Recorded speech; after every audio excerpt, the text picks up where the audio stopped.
விக்ரமாராஜி, நான் 5ஆம் வகுப்பு படிக்கின்றேன்.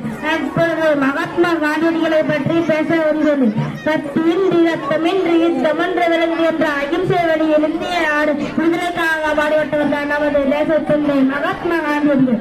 இவரது பெயர் மோகன்தாஸ் கரம்சந்த் காந்தி என்பவர்.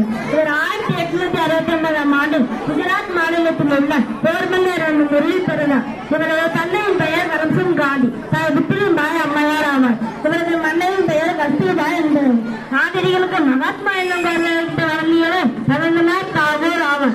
அகிம்சை என்னும் வன்முறையற்ற மாபெரும் மந்திரத்தை உலகிற்கு வித்திட்ட உணர்ந்த மனிதர் மகாத்மா காந்தியடிகள் ஆவார். காந்தியடிகள் அந்நிய பொருட்கள் புறங்காணிப்பு, உப்பு சத்தியாகிரகம், நரிமுடா இயக்கம், ஒத்துழையாமை இயக்கம், வெளியேறு இயக்கம் போன்ற போராட்டங்களை தலைமையேற்று நடத்தினர். மகாத்மா காந்தி மறைந்த நாளான 30ஆம் நாள் தியாகிகள் தினமாக கொண்டாடப்படுகின்றது. நாளைக்கு ரொம்ப விடுவோம் என்றால் இன்றே வாழ்ந்துவிடும். வாழ்வை வெளியேறுகிறது என்றால் கற்றுக்கொண்டே உன் மனதில் இருக்கும் என்பதுடன் உன் வாழ்க்கையை மாற்ற என்பது இல்லை, மறந்து விடாதே என்று காந்தியின் வரிகளை வாழ்வார்கள் என்று கூறி வாய்ப்புகள் நன்றி தெரிவித்து இத்துடன் என் உரையை முடித்துக் கொள்கிறேன். நன்றி.